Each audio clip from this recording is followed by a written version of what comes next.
Olá pessoal, vamos continuar o curso de Advanced PL/SQL.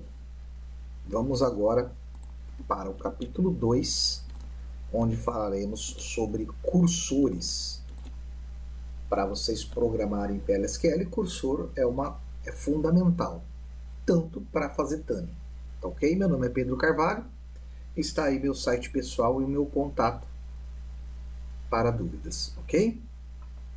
Então, o primeiro assunto é falar sobre os cursores, tá certo? Escrever SQL em PL/SQL é uma das partes críticas da programação de banco de dados. Todas as instruções SQL incorporadas em um bloco PL/SQL são executadas como um cursor. Tá? Então, a finalidade principal do cursor é essa. Um cursor é uma área de memória privada alocada temporariamente na área global do usuário, conhecido como UGA, da seção. Nos cursos de administração de banco, eu explico melhor o porquê existe essa área e o que acontece nessa área. E ela é usada para processar instruções SQL. A memória privada armazena um conjunto de resultados, essa área do cursor, recuperado de uma execução de um comando SQL e dos atributos do seu cursor. Os cursores podem ser classificados como os cursores implícitos e explícitos. O Oracle cria um cursor implícito para todas as instruções SQL incluídas na seção executável de um bloco PL/SQL. Implícito, o próprio Oracle cria. Explícito, eu vou criar um cursor para isso, entendeu? Neste caso, o ciclo de vida do cursor é mantido pelo banco de dados Oracle. Para cursores explícitos, quando eu vou criar um cursor, o ciclo de execução pode ser controlado pelo usuário. Os desenvolvedores de banco de dados podem declarar explicitamente um cursor implícito na seção declare, juntamente com a consulta select, que é isso que nós vamos verificar nesse exemplo aqui abaixo, onde nós estamos criando um cursor explícito, tá certo? Bom, o cursor existe um ciclo de execução para ele, tá certo? Quando você utiliza um cursor, ele percorre os seguintes estágios durante a execução, durante a sua execução. Observe que no caso de um cursor implícito, todas as etapas são executadas pelo banco de dados Oracle. Vamos dar uma olhada rápida nos estágios de execução: abrir, buscar e fechar, tá certo? Então existe o estágio Open, quando eu abro o cursor. Vocês virem aqui embaixo, está aqui, ó.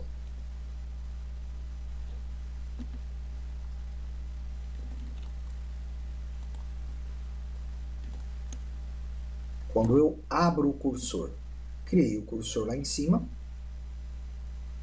tá certo? E vou abrir o cursor agora. Nesse estágio Open, ele aloca a área do contexto da área global da seção do usuário para executar um processamento SQL. O processamento SQL começa a análise e vinculação, seguido pela execução da instrução, no caso do nosso select, e os ponteiros de registros apontam para o primeiro registro no conjunto de resultado. Então, nada mais é do que eu criei o cursor aqui. Olha só. Criei meu cursor, dei um nome para ele, e aqui agora estou fazendo, abrindo o cursor. Tá certo? O estado fetch, que é o segundo estágio do cursor, extrai os dados do conjunto de resultado da consulta. Se o conjunto de resultados for um conjunto de múltiplos registros, o ponteiro de registro se move incrementalmente a cada busca. O estágio fetch permanece ativo até que o último registro seja alcançado no conjunto de resultados. Então, é no estágio fetch que você abastece as variáveis com os dados vindo do cursor do seu comando select. Tá ok? E por fim, o estado close, né? Aqui, com um atributo normal de um cursor chamado exit when, né? Ele fecha o cursor, limpa a área de contexto e libera a memória de volta para a UGA. Tá ok?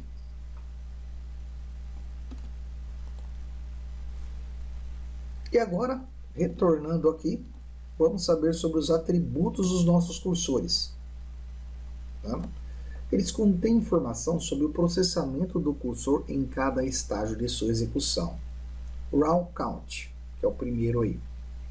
Número de linhas recuperadas até a última recuperação ou impactadas pela última operação DML. Aplicável tanto para instruções select quanto para instruções DML, insert, update, delete. Ok? O segundo atributo is open, valor booleano true, se o cursor ainda estiver aberto, caso contrário, false. Para um cursor implícito, esse atributo é sempre false. Found, que é o terceiro, o valor booleano true, se a operação de recuperação alternar e apontar para um registro, caso contrário, ele seria falso. Quer dizer, se encontrou o registro, found. Se não encontrou o registro, o último atributo not found. Valor booleano false para o ponteiro do cursor alternado, mas não aponta para um registro no conjunto de resultados. Tá certo? Então, esses são os principais atributos de um cursor e eles são usados. Olha só.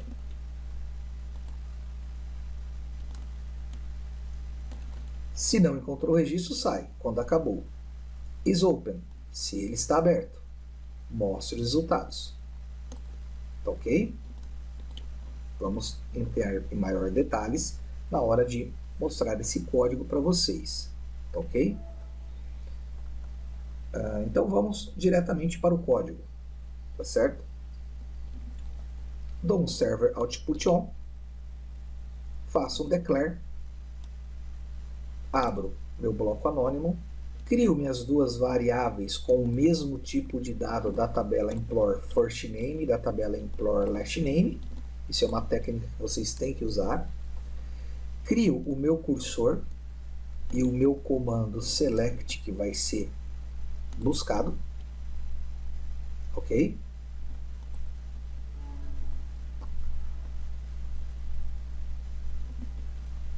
Dou um begin. Verifico se o cursor está aberto. If not, se ele não está aberto, mostro a mensagem display employee info. Ok? E agora eu vou para o principal. Abro o meu cursor, dou o comando loop para percorrer os registros, faço um fetch, que é o quê? Jogar o que está dentro do meu comando select para dentro das variáveis que eu criei, que vão receber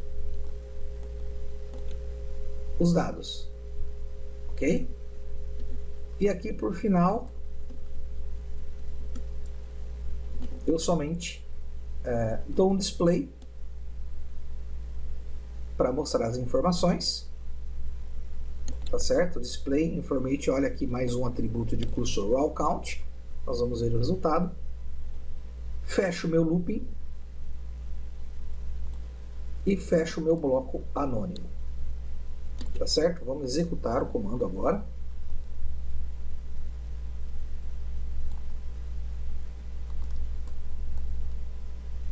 E vamos analisar o resultado obtido.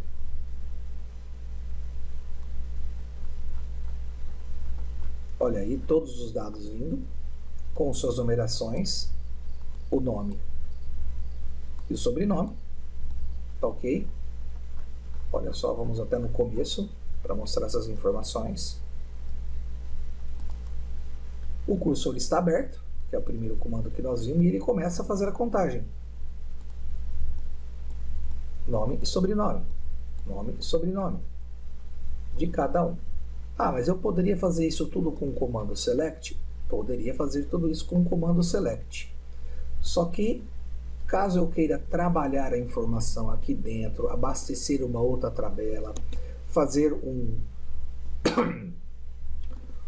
uma substituição de alguma informação, disparar alguma procedure.